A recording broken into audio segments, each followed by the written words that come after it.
Hi, guys, and welcome to another episode of your favorite podcast, Unresolved Textual Tension. It is me, your host, Maria, and one of my co-hosts today, the ruggedly handsome Will. Hey, yes, I am, as you can tell, super rugged today. Stupid rugged. And the book we're doing today is Ember in the Ashes by Sabaa Tahir. And this book has a little bit of backstory as to how we got to it. So I've actually been wanting to read this book since before we started the podcast. I just liked, I've talked before about how I like YA tropes without the YA writing, which we'll get into, don't worry, in this episode. And then I had heard reviews that talked about how it was really bad. So I'd marked it down on our list as like, oh, this is one that we can like make fun of and dissect and criticize. It was also one that somebody mentioned as having a killing competition and being set in like a Roman-esque empire type thing that they felt was superior to the Savior series, because that's why they commented on that book. And they were like, if you want something that kind of has similar vibes but is better done, then this, you should read that book. And in reference to that, yes, absolutely. Significantly. 100%. There are similarities, and this is the better version. This book is also linked to me inextricably in my mind to Children of Blood and Bone, because Tomi Adeyemi has talked about, the author of Children of Blood and Bone, has talked about how Sabaa Tahir was a big inspiration of hers, and how also Ember in the Ashes, some of that DNA is in her book.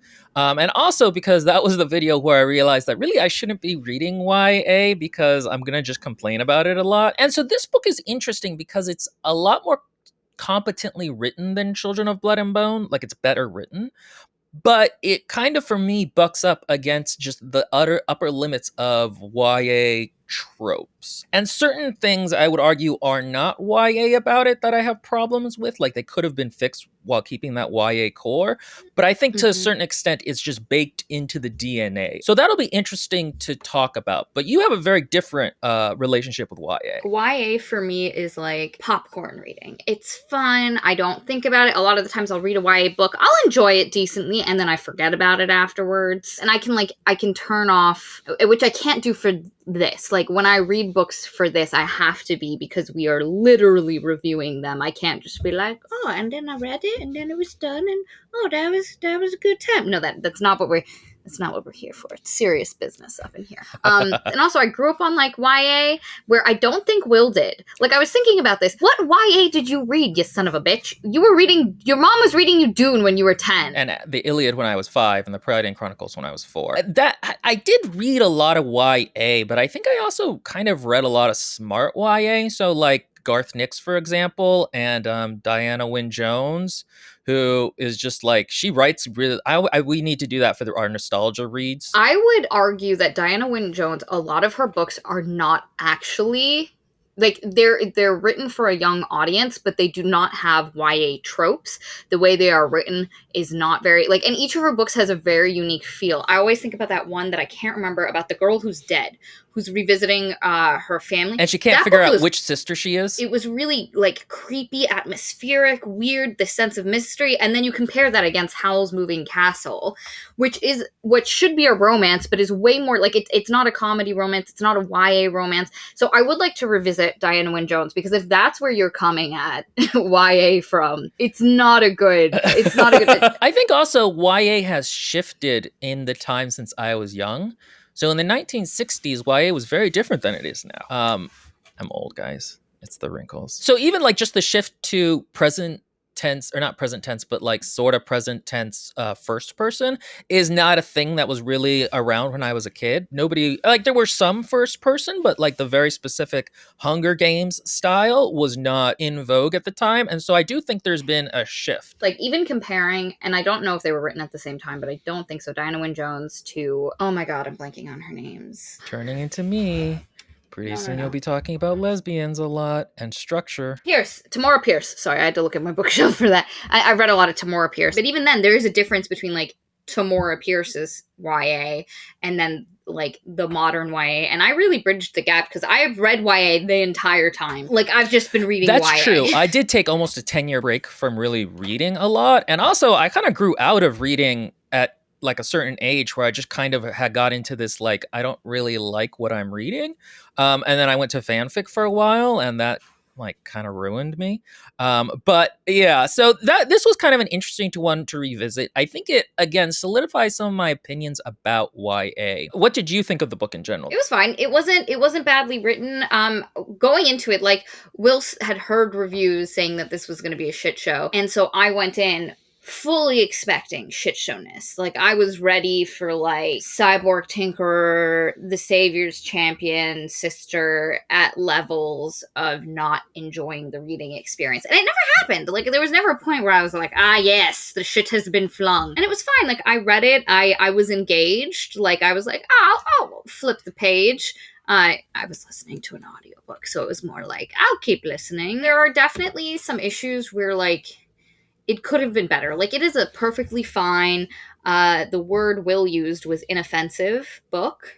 Completely agree. I would say it's actually like in the realm of YA books that we have engaged with, it's actually one of the higher ones we've read. Oh, the top. Like, it is literally the best. Like, and especially because, like, it is better paced than Dustborn, which I enjoyed, but the pacing was super crazy. It is way more, like, less painful to read through plot concept wise than like The Wrath and the Dawn. So I think it might be so far the best YA we've read in this. And so when I say like average, I'm saying average in terms of everything we've read. Like the non-YA, the really weird things. Like, the one YA I do think was better was Remnants, but that is like a bizarre outlier in terms of being horror YA somehow. And I haven't read Remnants, so I wouldn't put it there. And I wouldn't say like that I've read YA that I myself enjoyed more, but it's like, it's decent. It is a perfectly decent. There was no moment like in Children of Blood and Bone, which, if you remember, I was actually okay with, but there was that weird like water desert chariot, or not chariot, boat Coliseum. The Coliseum, the water boat Coliseum, for some goddamn reason. Like, there was no moment like that. It's I think more tightly paced. Like, the pacing is kind of consistent. Character motivations could be a little bit more complex, but welcome to YA. But yeah, it was good. I read it pretty quickly. I didn't have to rage text Will 100 times. I think there was like 4 things I complained texted to you about. He complained texted to me about one specific thing multiple times. Let's just say there's a very frustrated character in this book that we'll get into later, and how it's sort of not relevant to the plot. Anyway, what did you think about it? I think I've already pretty much covered what I thought about it. The one thing I will say is that I think there's 2 halves to this book, broken up by the different main characters, Laia and Elias. And I think the book would be stronger if it was just Laia's point of view. Elias's, to me, was the much weaker one, and it also conflicts with Laia's in terms of tone, which I'll get into. But again, overall, it's inoffensive, and I think it has not rekindled my faith in YA. If anything, it's made me realize I probably should stop reading it, even if I do like the tropes and world building at times. But we'll get into it. All right, so hit us with Ember in the Goblet of Fire. So the premise of this is like a Roman Empire inspired world where there is the Empire, and they just call it the Empire, which is very Star Wars, and it took me forever to not be like, the Empire has invaded, or like, the Empire strikes back. So like, while he was off in like Harry Potter, I was definitely getting like a solid Star Wars vibe from this. And it has the same issue that I have with the Empire in Star Wars, which we'll get to, which is like, I don't fucking understand what the goals are. Like, the Roman Empire had like it had a goal, but the way it dealt with people was a little like, anyway, we'll get there. You're in this land that it used to be ruled by the people called the Scholar People. I hate that they're called the Scholars, because that is a profession / pastime. It is not a group of people. And so it's like, it would have been really interesting if it had been like a foreign word and then it translated to scholars, because that's what like their philosophy was, to always be learning. This book is very generic with its world building, and the scholars and the martial empire is like the most noticeable part of it. I just don't understand why they don't have names for their own culture besides the scholars. It's very generic at times, that it's just like the empire, the scholars, the mercantile, the mariners, the tribesmen, and you're like, It's one of those things where, like, sometimes I have complaints with world building and other things where, like, the names are really complicated and it takes me a while to get them and piece them together. And Will has often made the comment that in, like, Game of Thrones, like, no, it's like the name is the thing that it is. the Riverlands, the Northlands. This is a little bit too simplistic. And again, because it's a completely different culture that has its own language. And so, like, why are you just this guy? Anyway, I'm gonna get off that horse. I would have liked some Kushio level world building, just like a touch more, where like she has like even specific cultures within general regions like the Middle East. You know what I mean? Like she actually has some granularity to it. The marshals invaded the scholars. They've been under the heel of the empire for 500 years, and there's like a rebellion force. But then you have one of our main characters, Laia. She is her grandma makes jam. Her grandfather is a healer. Who they call Pop. Yeah. Anachronistic. Nan and Pop. And I don't love either. Because I went in thinking it was going to be like the Romans took over like maybe a Mediterranean place or Middle Eastern. But like Nan and Pop just felt like it was a weird... But the thing is, the scholars are coded as South Asian to Middle Eastern somewhere, like East type of feeling. But they have bodices. Like the thing is, like she describes like a bodice, and like a bodice as a woman's clothing was very like European and not like so there's a lot of weird, like I got the martial culture. That was very clear. It was very Roman inspired. I got it. I understood. She did the thing with the marshals, kind of what Carrie does, where like she takes an established culture, and then just smacks a couple other different names on it, and throws in some details to make it feel unique. I would say that Tahir didn't necessarily throw in the extra details to make it unique outside of the augurs, but like I got the marshals. I have no idea what the scholar culture looks like at all. Now, part of this might be explained from the fact that they have been not allowed to partake in their culture for 500 years, but like they still have they have their illegal moon festival thing that they do, and what do their clothing look like compared to the martial clothing? What does their food taste like compared to the martial? Like, what was that jam made out of? Was it persimmons? Like, give me something. What's their cultural values versus the empire? Because there's not really a lot of that. So no, that's one of my biggest complaints with this book, is how generic the world building is, and how just plasticky. It feels like a cheap plastic toy. It kind of feels like a play with not a great set. Yeah. When you go see a play and they really just focused on the actors and the plots, and they did not put a lot of work into the set, so your brain has to autofill a lot of it. Now, it's not as bad as Save Your Sister or Savior's Champion. Like, I have an idea. Like, it's a desert. I know what it looks like. I have a feel for the city. There's like a vibe. It's not just like a blank canvas that I'm throwing things into, but like, especially with the clothing, I had no idea. More cultural details would have been much better. Even like Children of Blood and Bone, as much as I complained about the world building there, that had a more sense of place than this does. Laia's had a long day, and the way this book opens is Laia's brother, Darren, comes home. And she's like, in her head, she's like, where have you been? What have you been doing? I saw what was in your notebook. What is happening? And the problem with the sequence is that is all very engaging, but then she does this thing where she like extra narrates stuff. Like, she'll be like, I know you're doing something the Empire wouldn't like. The Empire is blah, blah, blah, blah, blah, blah, blah. And you're like, no. I got that the Empire is bad. You don't need to explain that part. Or she'd be like, we're not allowed to look at the steel being made. Or like she explains stuff like how the Empire was successful because they had steel blades, and the scholar swords always broke against it. Like, you don't have to give me that info. You were just going, darn, you're not supposed to be looking at that stuff. We're not allowed. That's it. That's all I need. I know that that's their technology, and it's more superior than yours. That's a very YA thing, is to just have a quick opening of an evil empire doing a bad thing, and then immediately within 2 pages going into a 3-page explanation of the backstory. Like, I recognize it now as a thing. It really took me out, and I was very happy when it stopped, because the first chapter was the most painful for me to get through, because she kept explaining stuff that was like, because the scene is a very compelling scene. Her brother has been doing something that he shouldn't be doing, that is potentially putting their entire family at risk, and she's finally, after months, confronting him about it. And it is just completely interrupted by world building. Like here's the context you need. Like when you're watching a movie and they're like, how did I get in this situation? Well, let me tell you the entire backstory. Except this isn't a comedy, it was a serious scene. Don't break the tension. But anyway, you discover that Darn is an artist and he has been going to the steelwork places and drawing things. And she's like, how did you get access?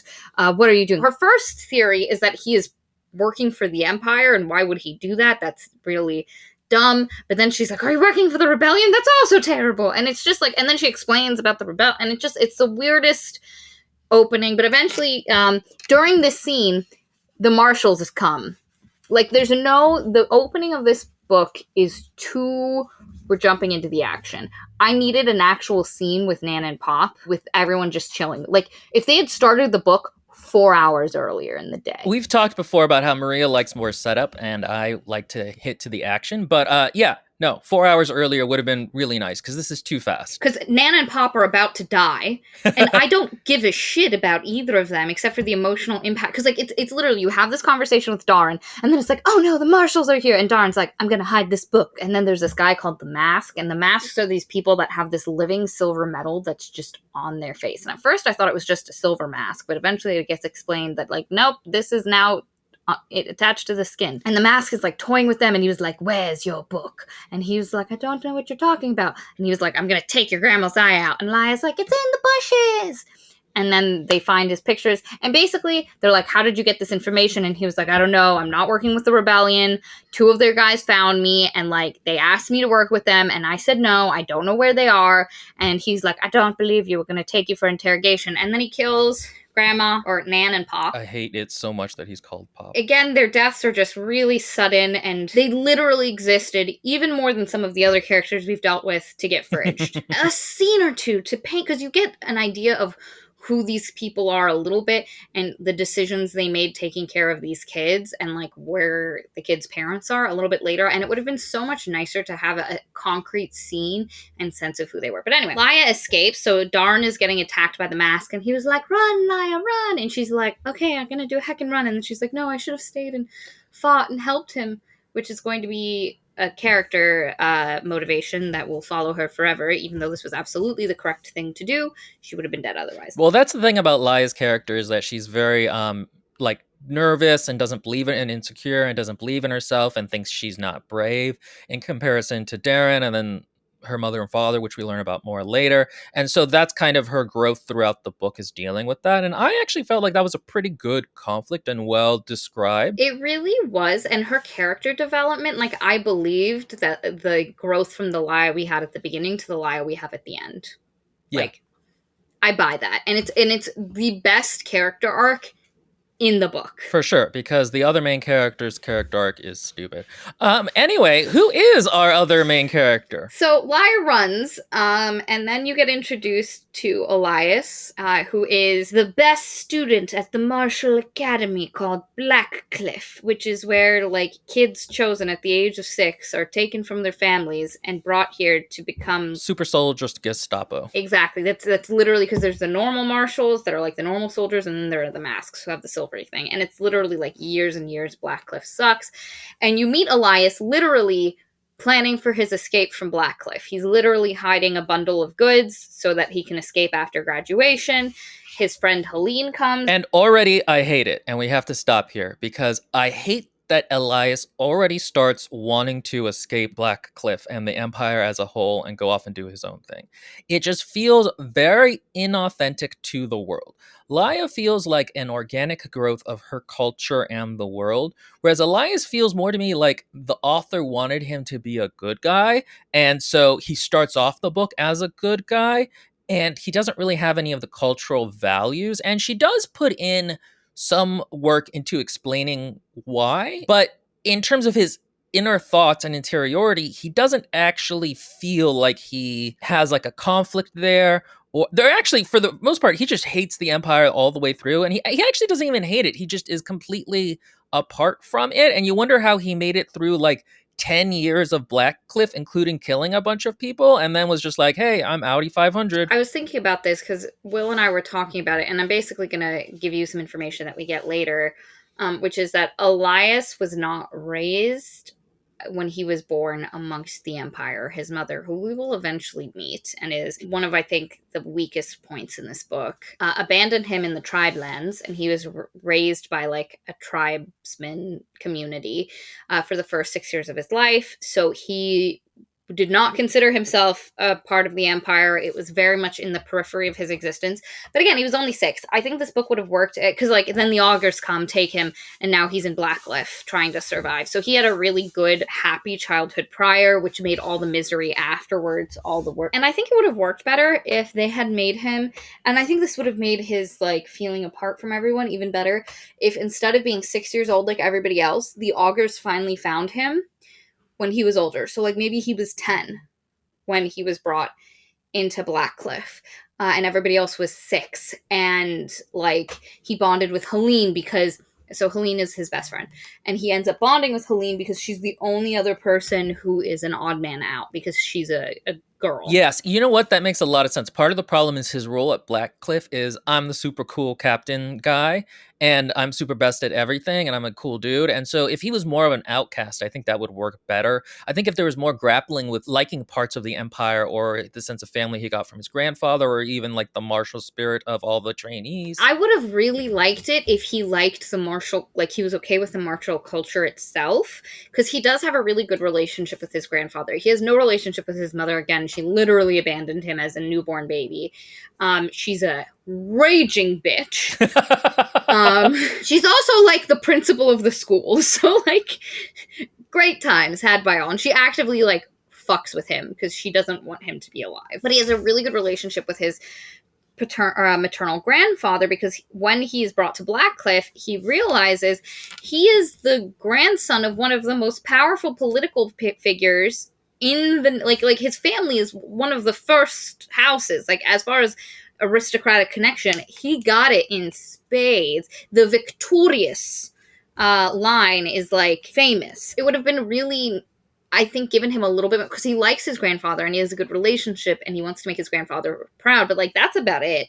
I would have liked if there was parts of the, so like if we had gotten a better understanding about the religion or some of the other aspects, like what is life for marshals outside of Blackcliff, and if he would have liked those aspects but just hated the way the Empire like treated other people and Blackcliff. This is where the poor world building bites pretty hard, is that he can't really feel like a part of his world because his world is so poorly defined. Again, he's gotten the chance to be away from the school before and has just like not taken it up to. We also just don't get a build up to him wanting to escape. So I don't like that he starts in this place.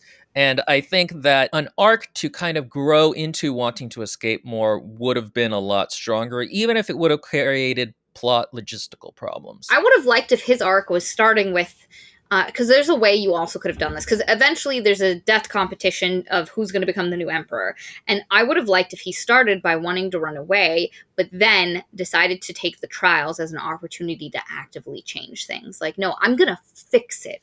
Like, I am going to, if I'm emperor, I can solve these problems. I can dismantle some shit. And I would have liked if that had been his arc, because I'm fine with being like, I'm abandoning everyone. Fuck you, fuck you, fuck you. I like you, Helene, but also fuck you, I'm leaving you. And then him being like, no, I can't abandon these people. I can't abandon the people that the Empire has been subjugating. I have a legitimate chance to make a change, because when he enters the tournament to become, like, to figure out who's going to be the emperor, he's literally like, oh, if Helene wins, then I can be her blood shrike, and then she can release me from service, and then I can escape that way. So, like, he always wants to escape. He never wants to actually deal with the problems that are there, or like coming to terms with them. And that's what I think the weakness is. I think it would have helped too if he had viewed himself more as a coward at the beginning, in terms of there's some self-hate for he's ingested some of the martial culture and sees himself as a coward for running away, but wants to. And that would have helped explain why he does the competition, because we'll get into the later why he gets into it, and I don't find it to be a very convincing motivation. But the important part here, too, is that we are introduced to Helene, who is his best friend, as we've mentioned. And Helene is a character I thought I was going to like and then didn't really. She is, for some reason, they let one female be in the black school, the Blackcliff school. And, like, I don't It's not really ever explained why. It's not. It's weird. They're just kind of like, okay, they either should have had more or none. There should have just been more. Like, your commandant is a fucking woman. Bring some other women into this. Like, what? I don't like it. It just doesn't make a lot of sense. And it's like, and her relationship with him is going to be a big thing throughout the book, because as he likes to say a lot, even though I never really got a sense for it, they are best friends. But here's the thing, guys, and this is Elias's fatal character flaw. You know, in tragedies, it starts with one flaw, and then that flaw destroys their life. Oedipus, he's marked by fate, right? And his thing is that he wants to have sex with his mother. In The Merchant of Venice, it's that he doesn't know how to separate the personal from the business. You know, and Elias's is that he is horny all the time. And you don't understand how annoying it is that he's constantly horny. So I wasn't as annoyed by this as Will was. Will was, as you can tell. I saw it. I knew it was there. It didn't. I guess for me, perhaps I was just like, he's like 20. He's had sex like twice ever. Like, he's gonna be horny. They're in the middle of a fight for their lives, and there's, for the first time, demons of sand are showing up, and he's like, and then we pushed together on the cliff and our bodies met, and I was like, oh, I feel curves. He does this with Helene. He does this with Laia later. It's so annoying, and I hate it. He's very conscious of the female form. The thing is also that Laia also actually has this to a certain extent, and that she just is kind of overly horny all the time as well, even in life and death situations. And so it's a weird quirk of the book that I don't like. I didn't mind it. It was like, and Helene is also horny a lot. Like, there are multiple times where she looks at him and he's like, oh wow, she's looking at me in that way, and now I'm very conscious of the fact that she is a girl. Why are you looking at me like that, girl? Like, it's whatever. It's just, no, people are going to be thinking about other people a lot. In life and death situations. In some situations where you wouldn't normally necessarily do it, but whatever. It's fine. Helene's like, someone has escaped Blackcliff. So we're searching for the traitor. And he was like, oh, I was looking in these catacombs to see if they were there. And Helene's a little like, where are you? But eventually the traitor gets caught, the abandoner, and he is literally like whipped to death in front of everyone. And it's the commandant, who is Elias's mom, the not great lady. And the thing is, this is one of those things, Will and I have talked about this before, where characters have a motivation and they keep doing the exact opposite of what their motivation said that they should be doing. So he's like, I just need to lay low, act as normal and as part of the group as possible, so that when I escape in a couple of days, like, nobody really questions it. Like, it's not, the first thought is not like, Elias abandoned. And then he, like, at multiple points, like, gets angry and it's on his face. And Helene's like, Elias, get your face in fucking order, my guy. Like, what are you doing? Or, like, after the young boy, and I think the kid was 10, escaped, and he's been whipped to death, Elias stands as everyone else left and just looks at the body. And you're like, that's not suspicious at all, buddy. Your mother, who already hates you, is not literally standing there watching you do this. Like, what the fuck are you doing? And it's just because he's like, I gotta blend in and be as chill as possible. And then he's immediately like, I am enraged. The system is unfair. Injustice. And I'm like, buddy, you have literally been raised in a school where you have been beaten into, like, submission, but also terrible things. They've literally forced you to be a soldier. You should have better control. You should be able to hide your emotions underneath a veneer of cool callousness. We jump back to Laia. Laia is now in the catacombs because she heard that her brother mentioned that the rebellion took him into the catacombs. And she's like, I gotta find them. It's their fault, because how the marshals found her family was they captured 2 people in the rebellion and they confessed about Darin. And she's like, hey, it's their fault. He's dead. I've got to go find them. And they end up finding her. They're like very dismissive. And she's like, it's your fault. My brother's been taken. And they were like, listen, we can't help every person who gets taken by the marshals. He's probably like gonna die. It's not our problem. And then they're talking about stuff and she's like, but it's your fault. You did this. And nobody there knows about him or anything. And then she eventually has to pull her trump card, which they've been talking about stuff. And a couple of people have looked at her and been like, you look kind of familiar. And I'm like, oh, her parents must have been the leaders of the rebellion previously. Because it's like hints are dropped quite a few times. And eventually you discovered that, yeah, her parents were literally the best leaders of the rebellion. Her mother was literally called the Lioness. She was a badass. Her dad was like the quiet thinking type that like helped with planning things. And the new leader of the rebellion was literally one of her parents' friends. Her parents died because her parents left the game. They left the rebellion game for a while and raised, Darin, her older sister, whose name I can't remember. Liz. And Darin and her. And then eventually Mama and Papa decided to get back in the rebellion game. So they took Liz with them, left Darin and Laia with grandparents, and then somebody betrayed them and they both got taken to Kof, which is the worst prison torture place, and all three of them died.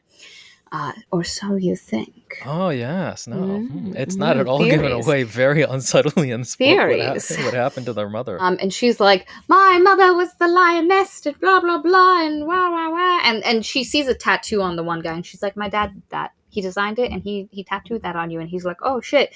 And there's, what you find out is in the rebellion, there's two factions. There's the a faction that's much more, that's mainly younger people led by the one guy.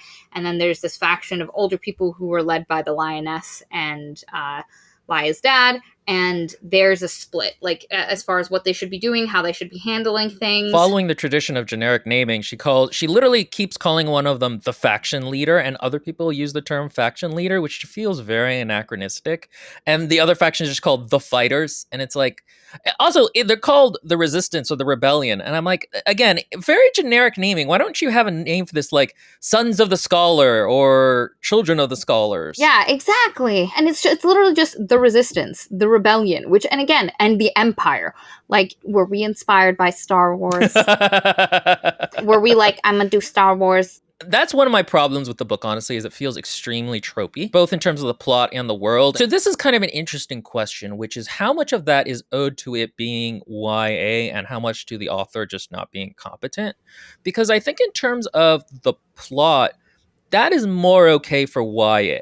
In terms of like, okay, YA to an extent is meant to be easily digestible or a little bit of power fantasy. I don't know. I think in terms of world building, it's less excusable. I think there could have been a lot more cultural detail fleshed into the world, and that would not have confused children or detracted from its appeal as YA. In the case of the world building, it being stronger is not something that is anti-YA.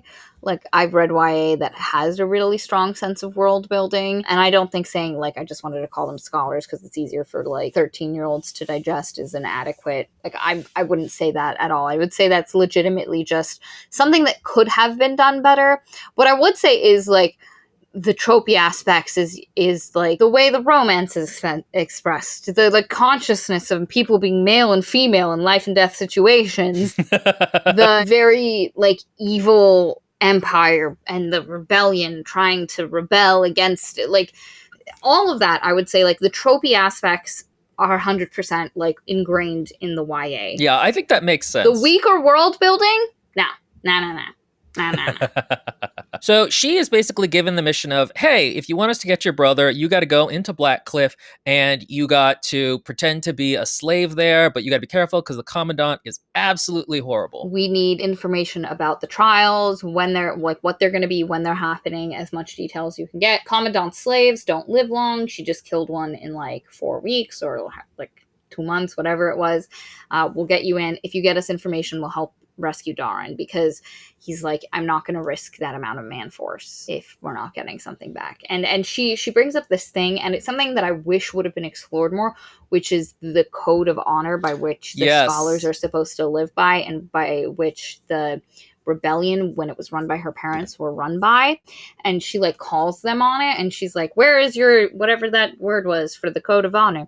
And he was like, listen, part of that is you have to give something in return. And she's like, fine, I'll do it, I'll do whatever you need. And there's this young guy named Keenan. I got the vibes that these were like Celtic, like, so there was points where I thought they were Middle Eastern, but then there was a lot of redheads and pale people. Like, I could not place, because Keenan's this redheaded pale dude who literally I think has an Irish or Scottish accent in the audiobook, which did not help. Yes, no, so there's this kid, and this is horny teenager number 4 at this point, which is like, she has like a thing with where she feels, here's the thing, we talked in Wrath and Dawn about how characters in these kinds of books have like a fever touch where they're like, oh my God, what is my body doing? I don't understand. It feels How like did I this have happen? malaria every time we brush hands. And like, this is that a lot. She does it with Elias later, but she also does it with this guy whose name I forget. Luckily, with Keenan, it takes a minute. It's like after their third meeting, and Yes. it's because he's looking at her appraisingly, and he's like, is he appraising me? Which is a terrible word to use in this context,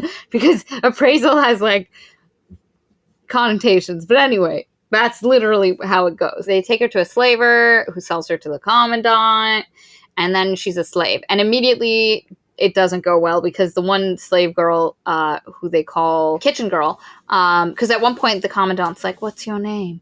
And she's like, Laia. And she's like, wrong, you don't have a name. You are slave girl. And then Kitchen Girl is like, oh, you have to take her tea right now. She doesn't, like, you have to go. It has to be by this bell. Like, if you're there late, it'll be bad. And Laia's trying to rush, but then she's almost spilling stuff. And she's like, you know what? If I'm like 30 seconds late, that's better than everything being like in a mess and me spilling stuff.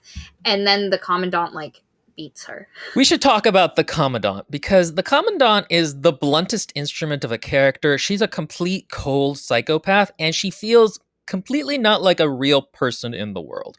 I'm going to make the comment that I think the two narratives, Elias's and Laia's, do not fit well, because as I told Maria, Elias is doing kind of like fantasy, death tournament, heroics, fighting, dealing with drama, and Laia is in a discount plot line where like she's worried about. Do not say that. No. You need to rephrase that.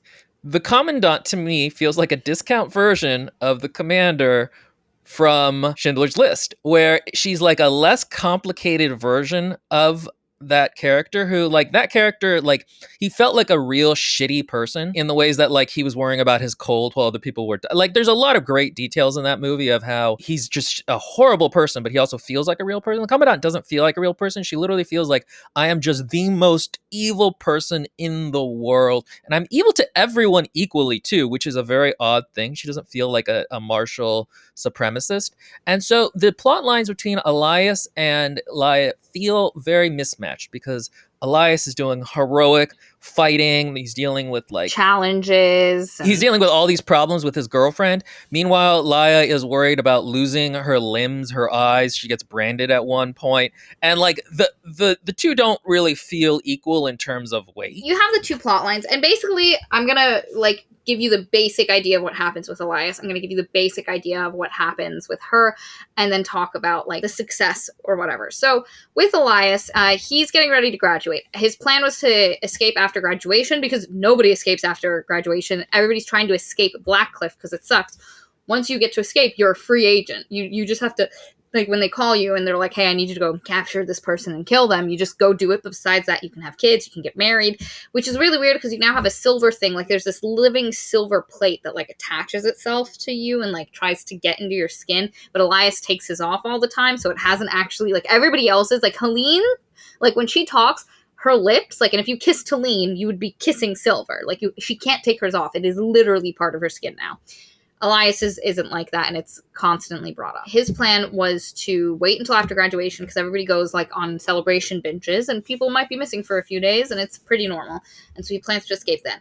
But like the night before graduation, an augur named Cain comes and is like, Elias, you have a choice. We know you're planning to escape, and you can if you'd like to. But if you escape, this is what your life will look like. But if you stay and you decide to do a thing that will be presented to you, you will have your best chance at physical and emotional / psychological freedom from the Empire. Augurs, by the way, are like their Roman priests who can read people's minds very explicitly and sort of see the future and can't die. They're also albinos. Oh, that's a good trope. Yeah, I don't like that as a trope. But anyway, at least there's no evil fat people in this book. Thank God. Thank God. You also find out that the augurs can't die. You're like, Cain, why aren't you killing him if you know he's going to escape? And so you kind of get this idea that the augurs are working off of an agenda completely separate to everybody else. Elias is like, okay, maybe I'll do that. So then during the graduation ceremony, the augurs, because there's been this great prophecy, and the whole reason Blackcliff exists is because one day the current imperial line would end and a son or an heir would not be produced. And when that happens, the new emperor would be chosen from the Blackcliff students. So every generation, every graduating class is like, are we the ones? Shall we be the ones that one of us will be the emperor? And of course, because this is a novel and you started it, this is the year. And he's like, Cain comes during graduation and is like, we need to pick four aspirants. 4 aspirants have been chosen, and you will compete to become the emperor in the 4 trials of whatever the face it was. And the people picked, obviously Elias, obviously Helene, and then these 2 guys who had been referred to as the Snake and the Frog, Marcus and Zach. That may actually be a Roman name, but like it does not read as Roman. Like it also is just like Marcus, Elias Victorious, like all these names, and then Zach. Like, anyway, and they're called the Snake and the Frog because they're like real dicks. Marcus is the worst. He constantly is like a word that rhymes with grapey. He doesn't respect the boundaries or consent of women. And, you know, there's a slightly interesting dynamic between the two in that they're actually twins, if I'm remembering correctly. Yeah. No, in they're that Zach twins. is kind of, he does not like being stuck with Marcus, and that he kind of realizes Marcus is a dick, but they're brothers, and so he kind of has to be with him.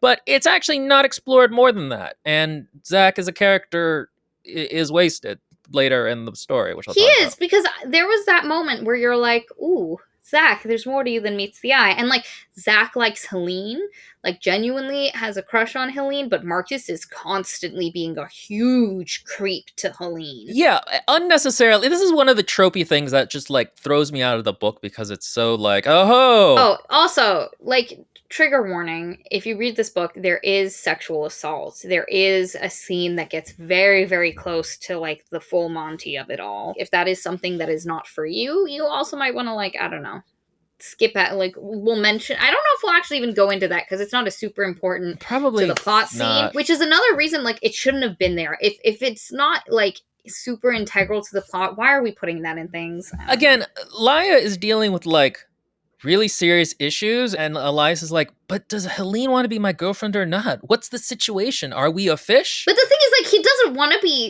to date Helene. Yeah, for some reason he feels a bunch of sexual tension with Helene, but doesn't want to date her, and I never could quite figure out why. I don't know. I guess you can, like, want to bang someone, but you don't want to, like... He keeps being like, I don't want to ruin our friendship, but also they haven't really been, it's not well explained that they're friends. The only time I really got that they were friends and I thought was cute was when, like, they first came, the two of them watched each other's back. But, like, there's very little else about their history explained. I really wanted to like Helene because she's the kind of character that I usually like. But she tends to get saved by Elias a lot and is sort of unable to do things a lot. She's randomly super racist at one point, but not in a way that feels consistent with the rest of her character. So there's the different themes of the trials. There's going to be 4 of them. And you don't necessarily die in each trial, but you can, like, win it or come in second place. If you fail the trial, like, if you legitimately can't complete it, you get killed. The first trial is the trial of courage, and you have to face, like, your deepest, darkest fear. For Elias, that is coming face to face with all the people he has killed or will kill in the future or potentially will kill. And then the second one was the trial of intelligence, and then there was all of these, like, weird creatures that are supposed to not exist. They call them the Fae, but they're actually like jinn and ifrits and like spirits of Middle Eastern. And that was a weird, I don't know why they call them the Fae then.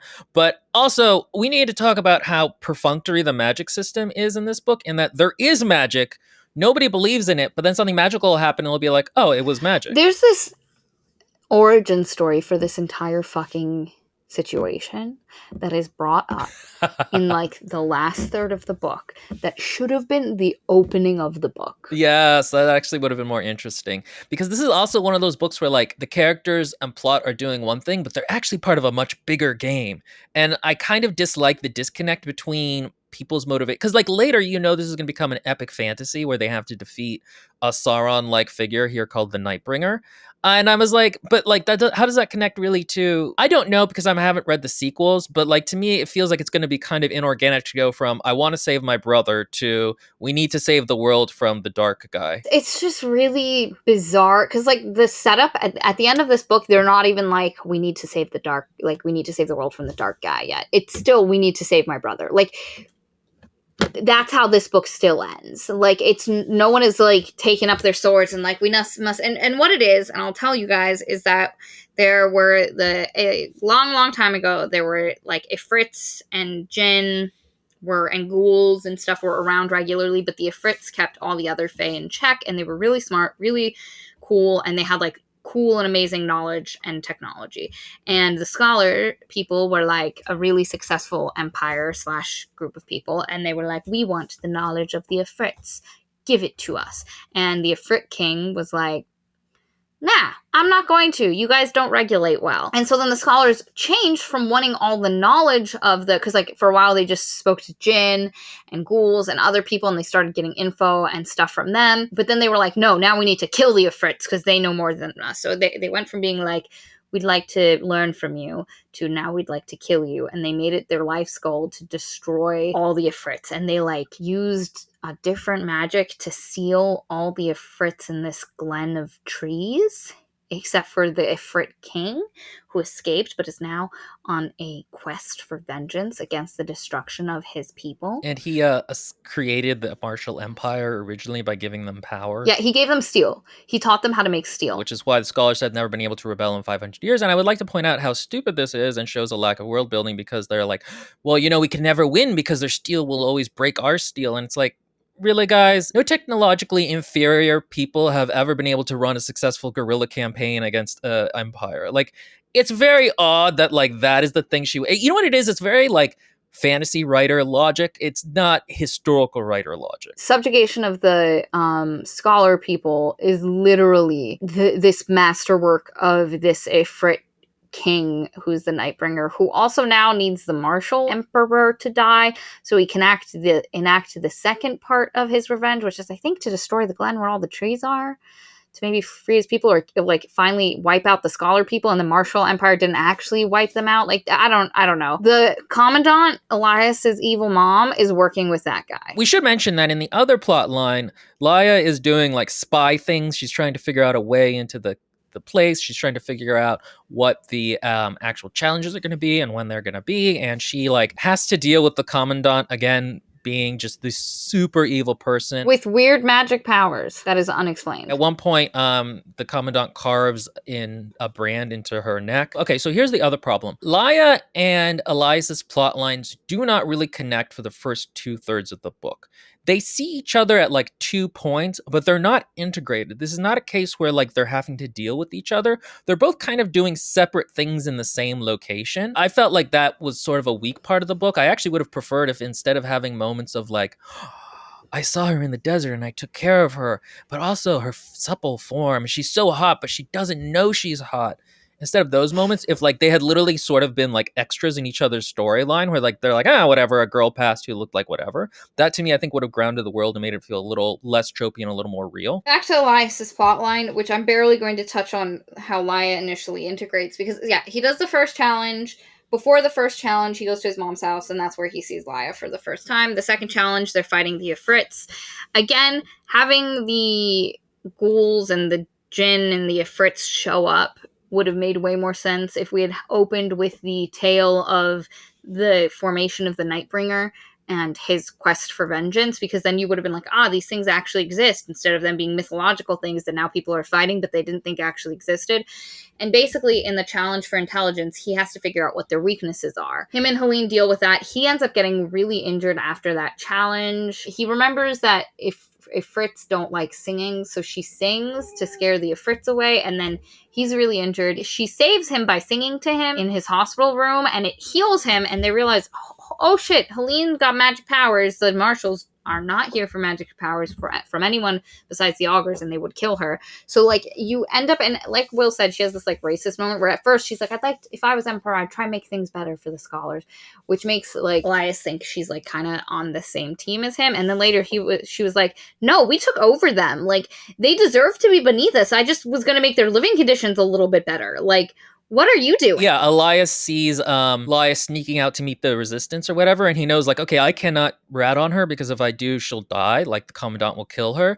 And Helene shows up and is all like, I'm jealous because I think the two of you are doing the smexy, and I'm gonna tell the commandant about what her slave is doing, and I know she'll die, but whatever, I'm jealous and I don't really care about the scholar people. And it's just like a super racist moment. I would have preferred if Helene had known all along that she was magic and that had been a secret she had kept to herself, because I feel like that would have been a more interesting conflict and explained more of like what was going on with her early on. And maybe when she was talking about making things better for different kinds of people, she was also including it for people like herself who had unintentional magic powers that they didn't expect to happen. But anyway, how he gets her not to tell the commandant that Laia is escaping to go to a moon festival is he threatens to tell the commandant that Helene is magical and she does magic singing things, which meant Helene would die. So Helene's like, oh, fuck you, that was a jerk move. And this is the start of the two of them arguing a lot and like not actually acting like friends who have known each other for years and have had their backs through a ton of different situations. He follows Laia to the moon festival. He takes off his mask. He like makes his eyes a different color with like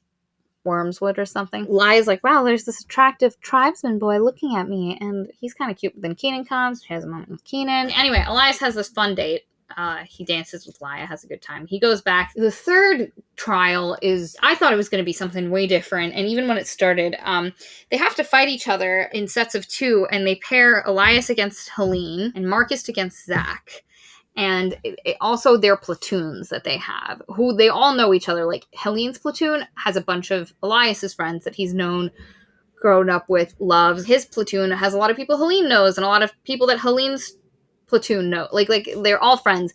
And the augurs basically tell them, like, if you show mercy, if you do not kill the other team, it will have consequences. And the consequences, you die instead. Like, if you have the opportunity to kill someone and you don't take it, you're going to die. Through magic, by the way, not just like you're going to get killed. It's like magic kills you. Which, again, everyone is weirdly like, oh, okay, magic. Elias doesn't want to have to actually fight and attack Helene, and he doesn't give the order for his men to, like, do the thing and kill her men until it literally, his men are begging him, like, please, we're dying. You gotta do something.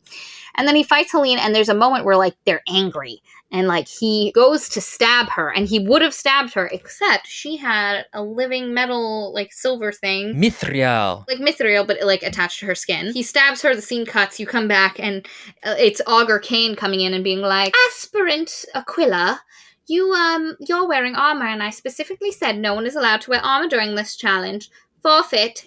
Elias wins. And Elias is like, I could have killed her. I was going to kill her. And he's like, no, you were never going to kill her. We gave her that armor specifically for this thing, so you couldn't kill her. And he was like, then why did you make me almost kill her? And he's like, we needed to know that you would, but we didn't actually want you to do it. Meanwhile, poor Marcus and Zach, Marcus kills Zach, and Zach literally begs Marcus to do it because he's watching all of his friends and his men die around him. Marcus is really gutted about this. I thought it would have been so much more interesting if Zach had been the one to survive and that this had then shifted his character to be darker, because Marcus is just like, he's such a boring character. And then he has like one moment where after he kills Zach, he was like, Zach's first word was Marcus. And I fucking killed him. Like, he's been with me all the time, and I killed him.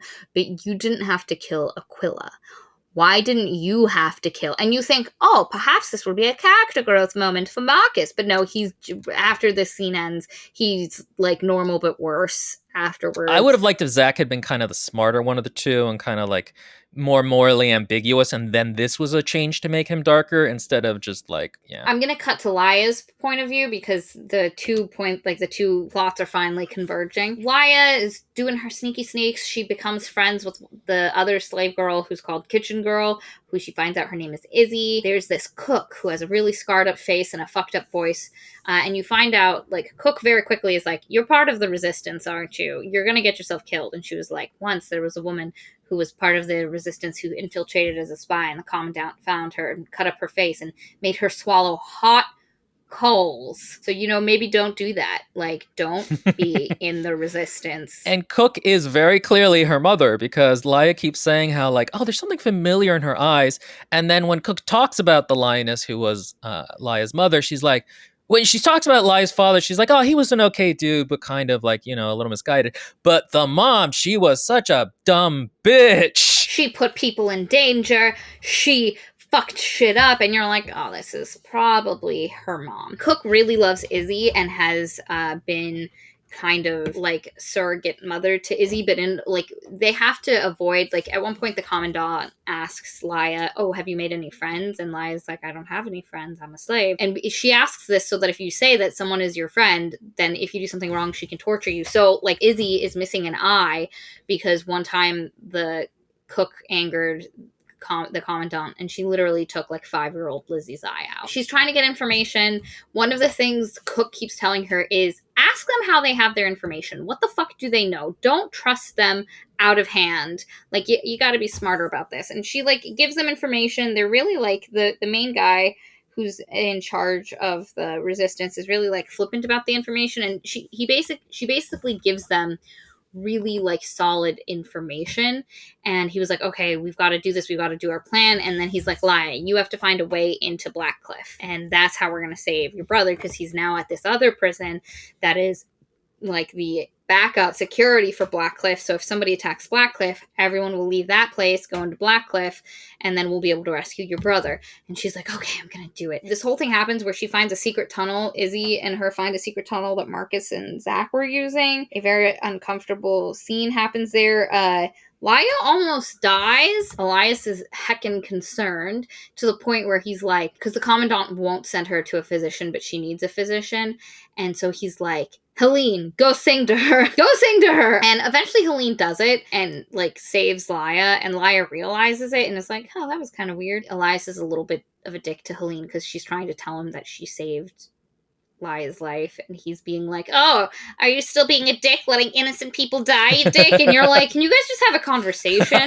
My dudes, just talk it out. A lot of this is just misunderstandings and unresolved feelings. You need to deal with some shit. Laia gets healed up, and then the augurs like kidnap her and like blindfold her and throw her in her room, and she thinks she's gonna get tortured. Like they figured out her plan and everything. And then Elias finishes the third challenge, which was where he had to like kill Helene. He's the victor because he had the most people alive, which is a really like dumb barometer of success. Well, especially because Marcus actually killed the leader, who was the only person who had to die, is the leader of the other faction.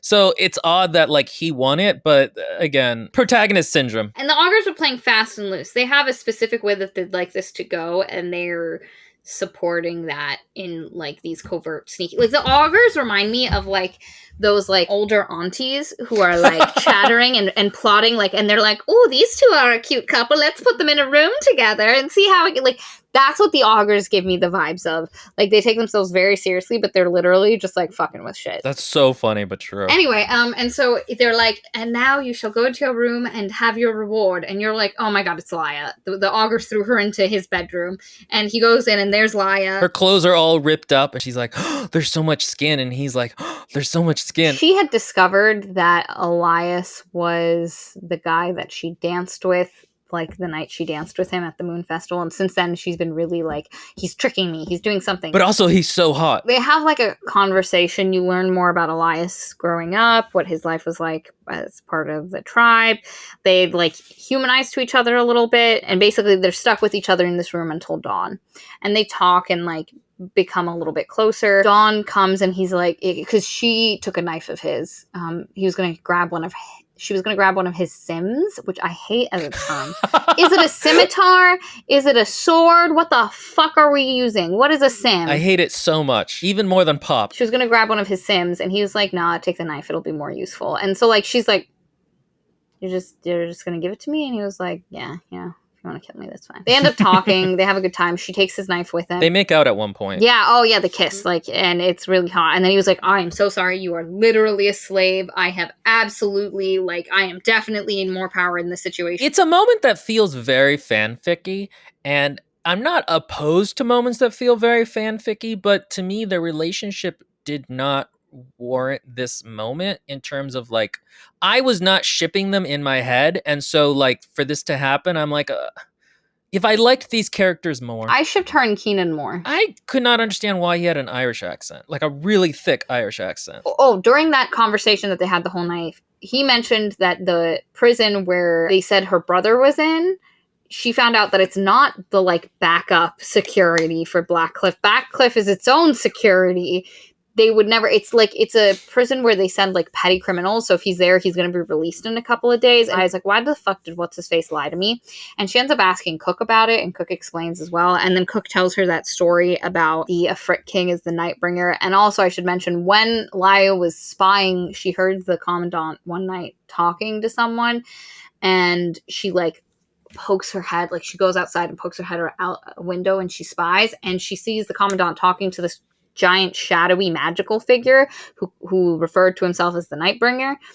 And so then when Cook tells her that story, she's like, oh, it is the Nightbringer. And now I know who he is and what his motivations are. Which is a really weird, like, we should know who the Nightbringer is before he shows up for the first time. Like, it should be something that's like tickling us in the back of our brain, not just, and who is this ghosty magic black guy? Like black smoky guy. Like, what is happening here? Morning of the last challenge, they come back for Laia. This time it's a lady augur who comes, and they're like, okay, we're taking you away again. And the commandant's like, because the commandant reveals at this point that she knew this entire time that Laia was a slave. A spy. The Nightbringer has been giving her secret abilities, so like she can see stuff without other people seeing her. She knows things, and so you get the sense that she's been gifted some powers. And she's like, Laia, you thought I didn't know, you little slut. She doesn't call her a little slut, but anyway, she's like, is my son working with you? Has he finally gone traitor? Can I kill him now? And she's like, and I'm gonna kill you. And then the augurs come, and they're like, we're taking her. And she's like, she's a slave. And they're like, don't worry, she's gonna die. It's all good. And so the commandant's like, right. Got it, as long as she dies. And then they bring all the aspirants to the fourth trial, and there's 3 of them left, right? And basically the trial is loyalty. And they're like, you have to kill this scholar girl. That's it. Whoever kills her first wins. And Helene immediately jumps into action and takes out Marcus. Ka-cha! And doesn't kill him, which would have been the smart move, and Helene has never shied away from killing before, but she just knocks him out, and she's like, go Elias, because Helene's plan is that Elias becomes emperor, she becomes his blood strike, and then they can help change the world to a better place. Because Elias immediately jumps into action to defend Laia. Helene doesn't realize that initially. She knocks Marcus out so that Elias can just take care of it, and then she's like, you have to kill him, you have to do this, buddy. You need to get your shit together. And he's like, no, I can't. And while they're arguing, Marcus wakes up from where he was on the floor, and he stabs what you think is Laia. Blood is everywhere. Elias is like, no, she ended up dying anyway. Why didn't we make sure Marcus was dead? And Helene is struck, because now she has to be, because this entire time in the background, Marcus has been threatening Helene that one day she will belong to him, and he'll be able to do whatever he wants to her. Real creepy. Real terrible. And Marcus is literally one of her greatest fears. During her trial of fear, that was one of the things she had to deal with. And so she is terrified of this. But anyway, the augurs are like, Marcus will now be the emperor, swear your fealty. Elias, because you didn't do the thing. Helene was willing to do it. Marcus did it, but you refused to do it. You're going to die tomorrow morning. And then you switch to Laia's point of view, and she hasn't been stabbed. The augur lady who had been standing next to her was stabbed, but is laying on top of her, so everybody thinks it's her blood. And the augur lady's like, don't move, whatever you do, let them think you're dead, otherwise you will be dead. And she's like, this is really weird. Why is this augur lady helping me? And then once everybody clears out, Cain comes and grabs her, and it's like, well, good luck. Enjoy your life. Go do your thing. And she's like, why did you help me? And he's like, don't worry. And then she's like, but what about Elias? And he's like, Elias ain't your problem. He made his bed. He got to lie in it. She ends up finding the rebel hiding way thing, and she finds out that they killed the emperor. The rebels killed the emperor that morning. And she realizes that the commandant has been playing this the whole time, because she knew she was a spy the whole time. So whatever information she got, the commandant specifically fed her. So the commandant wanted the rebels to kill the emperor. The guy who's running the rebels turns out to be a dick. He was never planning to save Darin. He was hoping she'd die as the commandant's slave. Laia's really pissed. Eventually, Keenan is like, no, I wasn't working with him. He never told me. I didn't know. I really like you. I want to save you. Then we'll go. I found a ship for you to go on. You'll go to this place, and then we can be together, and I will come get you. And he's like, I'll take care of Darin. I'll go get Darin. And because Darin's in Kof, which is that really terrible prison where her parents died. And he's like, don't worry, I'll save him. And she's like, man, the old me would have been like, perfect. Somebody else is going to deal with everything and just tell me what to do, and I don't have to do anything. And she's like, but nah, I don't trust things. I need to do my own thing. So she sneaks back into Blackcliff. She gets Izzy and Cook to help her. Cook, and I wish this was explained a little bit earlier, knows how to make bombs. She really offhandedly mentions once early in the book that, like, oh, I could do a lot of explosive stuff for the resistance. I wish it had been mentioned a little bit more, because, like, Laia is underneath the place where they're going to kill Elias, and the cook is up in, like, a watchtower, and they've put, like, bomb things everywhere, and then she's like, when you see the signal, you need to light this candle. They make a huge explosion. Oh, we forgot to mention that Elias's character arc at this point is he's like, the augurs were right. I am free of the Empire, but I'm free in my mind. Because he has a conversation with his mom, and his mom is basically like, the man who put you in me, like, you get the idea that she might have been assaulted, and that there was a man who had power over her, and so she immediately always hated the baby. She tried to, in utero, get rid of Elias multiple times. It never worked. She just couldn't kill him. And then eventually she stationed herself somewhere else so nobody would know. She waited for the baby to be born, and she was just going to abandon him. But when he was born, she couldn't. Like, she, like, held him, and she was like, oh, shit. And then she found a tribesman village, like, clan, and she left him in one of their, like, tents. And he was like, this is a vaguely humanizing story, but you made the wrong decision. You could have been better. You could have used your pain and, like, those feelings to be a better person, but you just chose to be a shit person and not be human. And he's like, I'm not going to make that choice. Because she was like, you're probably sitting here thinking, why didn't you kill Laia? And if only you had killed her, and if only you had made that decision. And so she's equating him saying all of that to her being like, why didn't I kill the baby when I had the chance? And because she says, like, when Elias comes back, it is literally like her worst secret coming back to life. Her father loves Elias way more than he ever loved her, and so she just hates this child, and it plagues her that she didn't kill him when he was younger. And he was like, nah, actually, I'm not sitting here thinking, why didn't I kill Laia? I wouldn't do it. It's not who I am. It's against who I am. It's not a decision. You're just a shit human, and I'm not going to be that. And he realizes in that moment, that is him being physically freed from, like, he needs to be true to himself, not the Empire, not other people's expectations. So that's his character arc. I dislike it because it's basically... I don't like it. His character arc is, oh, I'm great, and now I realize that I'm great. It's not like, I was so afraid of the Empire I was going to run away, but now I realize that would have been a better progression in terms of going from physical fear to, like, mental solace in that moment, or being tempted by the Empire and then overcoming that. And the other thing is that I really dislike the complete lack of a relationship between him and his mom, because there just is nothing. There is nothing besides they hate each other. And so, we talked in our Saviors discussions about how interesting it would have been to have more of a love-hate thing going on between the main character and her father. And I would have preferred some of that here, if maybe there was some kind of, like, just some relationship, or even if his mother hated him, but he still was constantly trying to get her validation or something like that. But instead, there's just nothing. And so when he resists, when he goes, we are not the same, it's like, yeah, obviously, you are not the same from the beginning of the book. Will's right. The progression is just really weak. I don't dislike Elias as a character. I think Will does. I don't. I just find his character journey not as complex. Like Laia has a legitimate shift. She changes. There's some interesting things that happen, but he fundamentally, like, his thought process doesn't change, except coming to terms with the fact that, like, no, you don't have to kill people if you don't want to.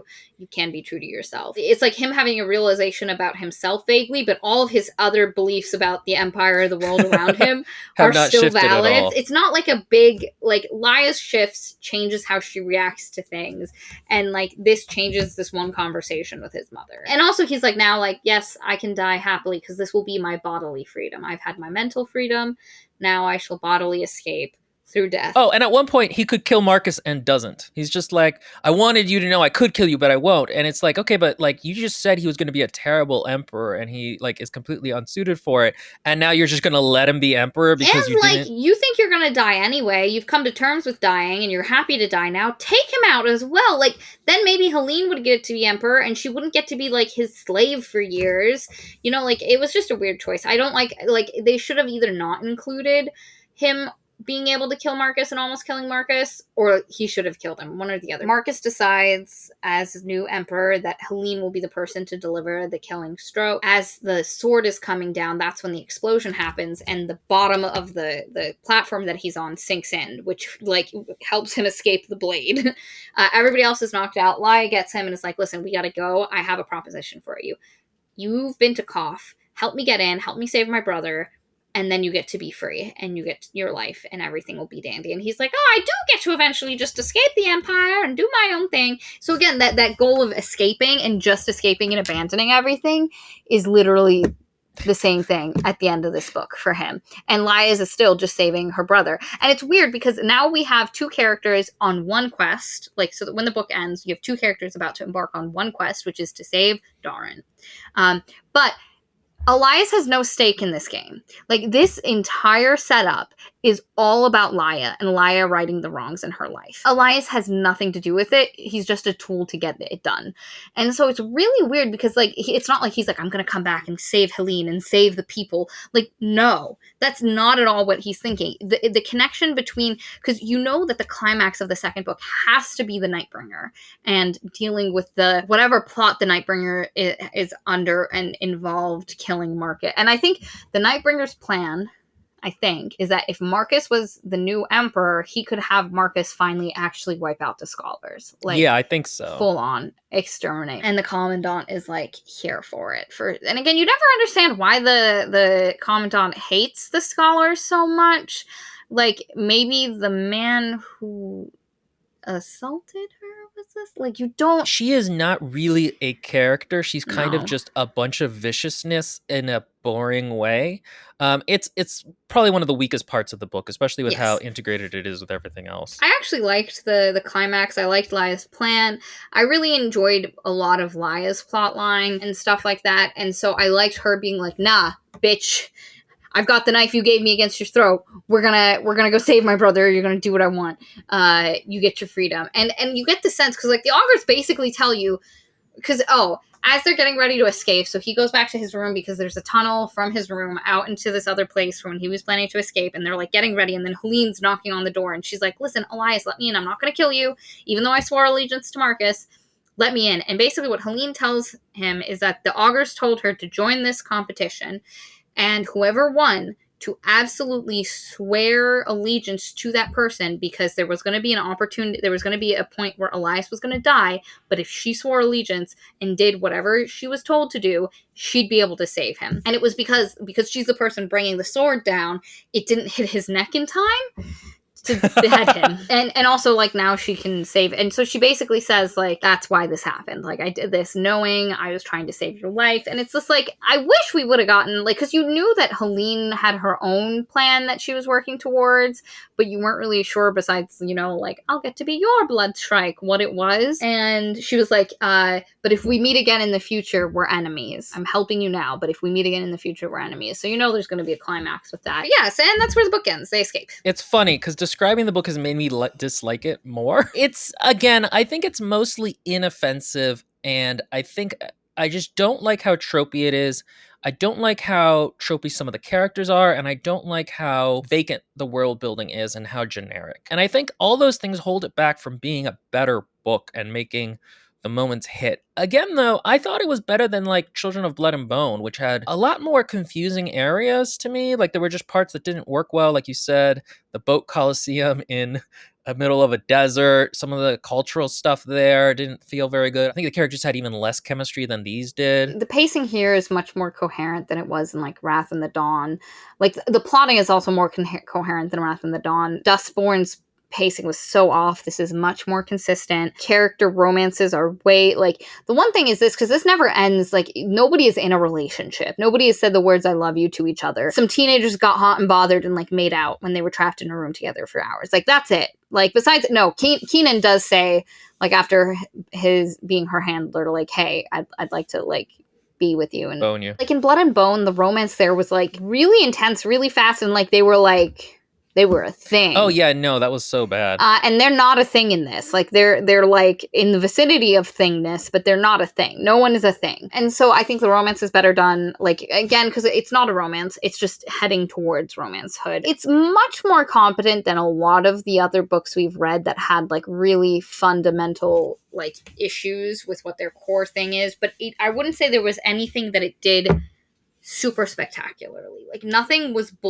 nothing was frustratingly bad, but nothing was. I was rewatching our video for Harrow the Ninth, and that book had so many fantastic, like really amazingly done things, and this book didn't have, like, there's not one thing that I can be like, yes, this one thing was so incredible.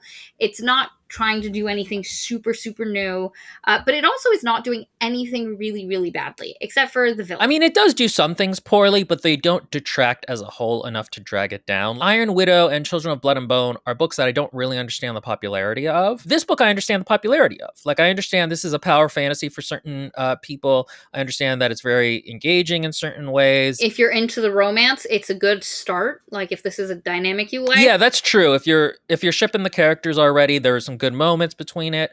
So, like, I understand its popularity, but again, I think it's the upper end of this kind of modern YA. Yes. And 100%. I don't think I'm really here for it. And this kind of crystallized it. But I am glad I read it. I don't think I would read the sequels. I mean, I'll definitely read the second one. We'll see how I feel. And we were talking about one of the things that we're going to avoid doing in the future, just because it doesn't go well, is making multiple videos out of a series. We don't get the views for it. Yeah, you guys do not like that. You are not here for it. And I understand. Maria might do an episode of all this ones, though I don't know how many she'd read. We've also been playing around with the idea of maybe doing live streams for books that we don't necessarily want to dedicate a bunch of editing time to, but we have read in our schedule. It's funny because when we started this podcast, I didn't think we were going to be able to get through a book a week, and now we get through like way more. And so, yeah, I mean, I think that would be cool. Let us know in the comments if you'd like to see that. Let us know what you thought of the book. Did you think it was able to transcend those YA-ness, or did transcend that the YA genre, or did it not? Did you actually not care? Did you just really enjoy the characters and the story and the plot? Engagement. And also, Maria, do we have a Patreon? Yeah. We do. I completely forgot. We have a Patreon. This video is sponsored by our lovely patrons. We have a book club. We have a Discord. The book club, everyone gets to nominate a book. Then we slim it down to 3, and then there's a vote. And so basically our patrons get to pick one of the books we do per month. We've already released a couple of those videos. Jurassic Park was one of them. Which nobody outside of our Patreon book club liked. Our patrons, for some reason, tend to pick books that our channel as a whole doesn't like. It's really fun to be able to engage with them and get their feedback as we're going through, and we do it as a live stream for our patrons that are part of the book club, and it's really fun. And our Discord is a fun place. There's lots of cool stuff happening. A really great, like, so many of our patrons are writers, and so a lot of what is happening in there is people giving each other writing advice, sharing resources. It's a really fun little community. We have a memes channel, which is constantly getting updated with literary memes, a pet channel to see people's adorable flippin' pets. So it's a really good time. I really enjoy it. It is a beautiful little community that has developed. So join if you want to support independent journalism.